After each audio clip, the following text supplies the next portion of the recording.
नमस्कार साथियों, मैं अनीता श्रीवास्तव आपका हार्दिक अभिनंदन करती हूँ। श्रीमद् वाल्मीकि रामायण में आज का प्रसंग है राम और रावण का युद्ध, रावण की शक्ति से लक्ष्मण का मूर्छित होना तथा रावण का युद्ध से भागना। अपने उस अस्त्र के नष्ट हो जाने पर महातेजस्वी राक्षस राज रावण ने दूना क्रोध प्रकट किया। उसने क्रोधवश श्री राम के ऊपर एक दूसरे भयंकर अस्त्र को छोड़ने का आयोजन किया जिसे मयासुर ने बनाया था। उस समय रावण के धनुष से वज्र के समान दृढ़ और दमकते हुए शूल, गदा, मूसल, मुगदर, कूटपाश तथा चमचमाती अशनी आदि भांति भांति के तीखे अस्त्र छूटने लगे, मानो प्रलय काल में वायु के विविध रूप प्रकट हो रहे हों। तब उत्तम अस्त्र के ज्ञाताओं में श्रेष्ठ महातेजस्वी श्रीमान रघुनाथ जी ने गांधर्व नामक श्रेष्ठ अस्त्र के द्वारा रावण के उस अस्त्र को शांत कर दिया। महात्मा रघुनाथ जी के द्वारा उस अस्त्र के प्रतिहत हो जाने पर रावण के नेत्र क्रोध से लाल हो गए और उसने सूर्यास्त्र का प्रयोग किया। फिर तो भयानक वेगशाली बुद्धिमान राक्षस 10 ग्रीव के धनुष से बड़े बड़े तेजस्वी चक्र प्रकट होने लगे। चंद्रमा और सूर्य आदि ग्रहों के समान आकार वाले वे दीप्तिमान अस्त्र शस्त्र सब ओर प्रकट होते और गिरते थे। उनसे आकाश में प्रकाश छा गया और संपूर्ण दिशाएं उद्भासित हो उठी। परंतु श्री रामचंद्र जी ने अपने बाण समूहों द्वारा सेना के मुहाने पर रावण के उन चक्रों और विचित्र आयुधों के टुकड़े टुकड़े कर डाले। उस अस्त्र को नष्ट हुआ देख राक्षस राज रावण ने 10 बाणों द्वारा श्री राम के सारे मर्म स्थानों में गहरी चोट पहुंचाई। रावण के विशाल धनुष से छूटे हुए उन 10 बाणों से घायल होने पर भी महातेजस्वी श्री रघुनाथ जी विचलित नहीं हुए। तत्पश्चात समर विजयी श्री रघुवीर ने अत्यंत कुपित हो बहुत से बाण मारकर रावण के सारे अंगों में घाव कर दिया। इसी बीच में शत्रुवीरों का संहार करने वाले महाबली रामानुज लक्ष्मण ने कुपित हो 7 सहायक हाथ में लिए उन महान वेगशाली सहायकों द्वारा उन महातेजस्वी सुमित्रा कुमार ने रावण की ध्वजा के, जिसमें मनुष्य की खोपड़ी का चिन्ह था, कई टुकड़े कर डाले। इसके बाद महाबली श्रीमान लक्ष्मण ने एक बाण से उस राक्षस के साथी का जगमगाते हुए कुंडलों से मंडित मस्तक भी काट दिया। इतना ही नहीं, लक्ष्मण ने 5 पैने बाण मारकर उस राक्षस राज के हाथी की सूंड के समान मोटे धनुष को भी काट डाला। तदंतर विभीषण ने उछलकर अपनी गदा से रावण के नील मेघ के समान कांति वाले सुंदर पर्वताकार घोड़ों को भी मार गिराया। घोड़ों के मारे जाने पर रावण अपने विशाल रथ से वेगपूर्वक कूद पड़ा और अपने भाई पर उसे बड़ा क्रोध आया। तब उस महान शक्तिशाली प्रतापी राक्षस राज ने विभीषण को मारने के लिए एक वज्र के समान प्रज्वलित शक्ति चलाई। वह शक्ति अभी तक विभीषण तक पहुंचने भी नहीं पाई थी कि लक्ष्मण ने 3 बाण मारकर उसे बीच में ही काट दिया। यह देख उस महासमर में वानरों का महान हर्षनाद गूंज उठा। सोने की माला से अलंकृत वह शक्ति 3 भागों में विभक्त होकर पृथ्वी पर गिर पड़ी, मानो आकाश से चिंगारियों सहित बड़ी भारी उल्का टूटकर गिरी हो। तदंतर रावण ने विभीषण को मारने के लिए एक ऐसी विशाल शक्ति हाथ में ले ली जो अपनी अमोघता के लिए विशेष विख्यात थी। काल भी उसके वेग को नहीं सह सकता था। वह शक्ति अपने तेज से उद्दीप्त हो रही थी। दुरात्मा बलवान रावण के द्वारा हाथ में ली हुई वह वेगशालिनी महातेजस्विनी और वज्र के समान दीप्तिमती शक्ति अपने दिव्य तेज से प्रज्वलित हो उठी। इसी बीच में विभीषण को प्राण संशय की अवस्था में पड़ा देख वीर लक्ष्मण ने तुरंत उनकी रक्षा की। उन्हें पीछे करके वे स्वयं शक्ति के सामने आकर खड़े हो गए। विभीषण को बचाने के लिए वीर लक्ष्मण अपने धनुष को खींचकर हाथ में शक्ति लिए खड़े हुए रावण पर बाणों की वर्षा करने लगे। महात्मा लक्ष्मण के छोड़े हुए बाण समूहों का निशाना बनकर रावण अपने भाई को मारने के पराक्रम से विमुख हो गया। अब उसके मन में प्रहार करने की इच्छा नहीं रह गई। लक्ष्मण ने मेरे भाई को बचा लिया, यह देख रावण उनकी ओर मुंह करके खड़ा हो गया और इस प्रकार बोला, अपने बल पर घमंड रखने वाले लक्ष्मण, तुमने ऐसा प्रयास करके विभीषण को बचा लिया है, इसलिए अब उस राक्षस को छोड़कर मैं तुम्हारे ऊपर ही इस शक्ति का प्रहार करता हूँ। यह शक्ति स्वभाव से ही शत्रुओं के खून से नहाने वाली है। यह मेरे हाथ से छूटते ही तुम्हारे हृदय को विदीर्ण करके प्राणों को अपने साथ ले जाएगी। ऐसा कहकर अत्यंत कुपित हुए रावण ने मयासुर की माया से निर्मित 8 घंटों से विभूषित तथा महाभयंकर शब्द करने वाली उस अमोघ एवं शत्रुघातनी शक्ति को, जो अपने तेज से प्रज्वलित हो रही थी, लक्ष्मण को लक्ष्य करके चला दिया और बड़े जोर से गर्जना की। वज्र और अश्नि के समान गड़गड़ाहट पैदा करने वाली वह शक्ति युद्ध के मुहाने पर भयानक वेग से चलाई गई और लक्ष्मण को वेगपूर्वक लगी।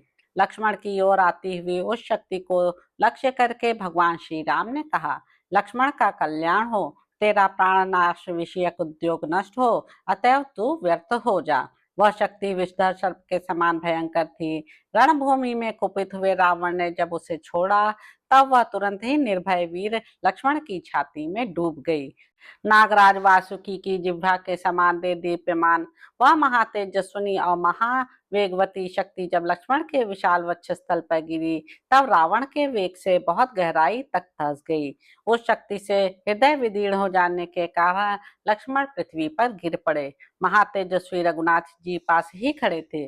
वे लक्ष्मण को इस अवस्था में देखकर भातृ स्नेह के कारण मन ही मन विषाद में डूब गए। वे 2 घड़ी तक चिंता में डूबे रहे, फिर नेत्रों में आंसू भरकर प्रलय काल में प्रज्वलित हुई अग्नि के समान अत्यंत रोष से उद्दीप्त हो उठे। यह विषाद का समय नहीं है, ऐसा सोचकर श्री रघुनाथ जी रावण के वध का निश्चय करके महान प्रयत्न के द्वारा सारी शक्ति लगाकर और लक्ष्मण की ओर देखकर अत्यंत भयंकर युद्ध करने लगे। तत्पश्चात श्री राम ने उस महासमर में शक्ति से विदीर्ण हुए लक्ष्मण की ओर देखा। वे खून से लथपथ होकर पड़े थे और सर्पयुक्त पर्वत के समान जान पड़ते थे। अत्यंत बलवान रावण की चलाई हुई शक्ति को लक्ष्मण की छाती से निकालने के लिए बहुत प्रयत्न करने पर भी वे श्रेष्ठ वानरगण सफल न हो सके, क्योंकि वे वानर भी राक्षस शिरोमणि रावण के बाण समूहों से बहुत पीड़ित थे। वह शक्ति सुमित्रा कुमार के शरीर को विदीर्ण करके धरती तक पहुंच गई थी। तब महाबली रघुनाथ जी ने उस भयंकर शक्ति को अपने दोनों हाथों से पकड़कर लक्ष्मण के शरीर से निकाला और सम्रांगण में कुपित हो उसे तोड़ डाला। श्री रामचंद्र जी जब लक्ष्मण के शरीर से शक्ति निकाल रहे थे, उस समय महाबली रावण उनके संपूर्ण अंगों पर मर्म भेदी बाणों की वर्षा करता रहा, परंतु उन बाणों की परवाह न करके लक्ष्मण को हृदय से लगाकर भगवान श्री राम हनुमान और महाकपि सुग्रीव से बोले, कपिवरों, तुम लोग लक्ष्मण को इसी तरह सब ओर से घेर कर खड़े रहो। अब मेरे लिए उस पराक्रम का अवसर आया है जो मुझे चिरकाल से अभीष्ट था। इस पापात्मा एवं पापपूर्ण विचार रखने वाले दशमुख रावण को अब मार डाला जाए, यही उचित है। जैसे पपीहे को ग्रीष्म ऋतु के अंत में मेघ के दर्शन की इच्छा रहती है, उसी प्रकार मैं भी इसका वध करने के लिए चिरकाल से इसे देखना चाहता हूँ। वानरों, मैं इस मुहूर्त में तुम्हारे सामने यह सच्ची प्रतिज्ञा करके कहता हूँ कि कुछ ही देर में यह संसार रावण से रहित दिखाई देगा या राम से।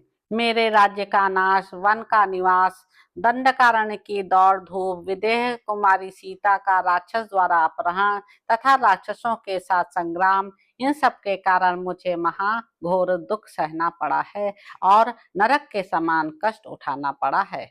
किंतु रणभूमि में रावण का वध करके आज मैं सारे दुखों से छुटकारा पा जाऊंगा, जिसके लिए मैं वानरों की यह विशाल सेना साथ लाया हूँ, जिसके कारण मैंने युद्ध में वाली का वध करके सुग्रीव को राज्य पर बिठाया है तथा जिसके उद्देश्य से समुद्र पर पुल बांधा है और उसे पार किया, वह पापी रावण आज युद्ध में मेरी आंखों के सामने उपस्थित है। मेरे दृष्टिपथ में आकर अब यह जीवित रहने योग्य नहीं है। दृष्टि मात्र से संहारकारी विष का प्रसार करने वाले सर्प की आंखों के सामने आकर जैसे कोई मनुष्य जीवित नहीं बच सकता, अथवा जैसे विंता नंदन गरुण की दृष्टि में पड़कर कोई महान सर्प जीवित नहीं बच सकता, उसी प्रकार आज रावण मेरे सामने आकर जीवित या सकुशल नहीं लौट सकता। दुर्धर्ष महाशिरोमणियों, अब तुम लोग पर्वत के शिखरों पर बैठकर मेरे और रावण के इस युद्ध को सुखपूर्वक देखो। आज संग्राम में देवता, गंधर्व, ऋषि, सिद्ध और चारणों सहित तीनों लोकों के प्राणी राम का रामत्व देखें। आज मैं वह पराक्रम प्रकट करूंगा जिसकी जब तक यह पृथ्वी कायम रहेगी तब तक चराचर जगत के जीव और देवता भी सदा लोक में एकत्र होकर चर्चा करेंगे और जिस प्रकार युद्ध हुआ है उसे एक दूसरे को कहेंगे। ऐसा कहकर भगवान श्री राम सावधान हो अपने स्वर्ण भूषित तीखे बाणों से रणभूमि में दशानन को घायल करने लगे। इसी प्रकार जैसे मेघ जल की धारा गिराता है, उसी तरह रावण भी श्री राम पर चमकीले नाराजों और मूसलों की वर्षा करने लगा। एक दूसरे पर चोट करते हुए राम और रावण के छोड़े हुए श्रेष्ठ बाणों के परस्पर टकराने से बड़ा भयंकर शब्द प्रकट होता था। श्री राम और रावण के बाण परस्पर छिन्न भिन्न होकर आकाश से पृथ्वी पर गिर पड़ते थे। उस समय उनके अग्रभाग बड़े उद्दीप्त दिखाई देते थे। राम और रावण के धनुष की प्रत्यंचा से प्रकट हुई महान टंकार ध्वनि समस्त प्राणियों के मन में त्रास उत्पन्न कर देती थी और बड़ी अद्भुत प्रतीत होती थी। जैसे वायु के थपेड़े खाकर मेघ छिन्न भिन्न हो जाता है, उसी प्रकार दीप्तिमान धनुष धारण करने वाले महात्मा श्री राम के बाण समूहों की वर्षा से आहत एवं पीड़ित हुआ रावण भय के मारे वहां से भाग गया। तो इस प्रकार साथियों, युद्ध कांड में निहित 100वां सर्ग यहाँ पर समाप्त होता है। इसके अगले अंक में आप जानेंगे कि श्री राम का विलाप तथा हनुमान जी की लाई हुई औषधि के सुषेण द्वारा किए गए प्रयोग से लक्ष्मण का सचेत हो उठना। तो अब आपसे अगले अंक में मुलाकात होगी। मेरे YouTube चैनल संवाद विद अनीता को लाइक करें, शेयर करें, सब्सक्राइब करें।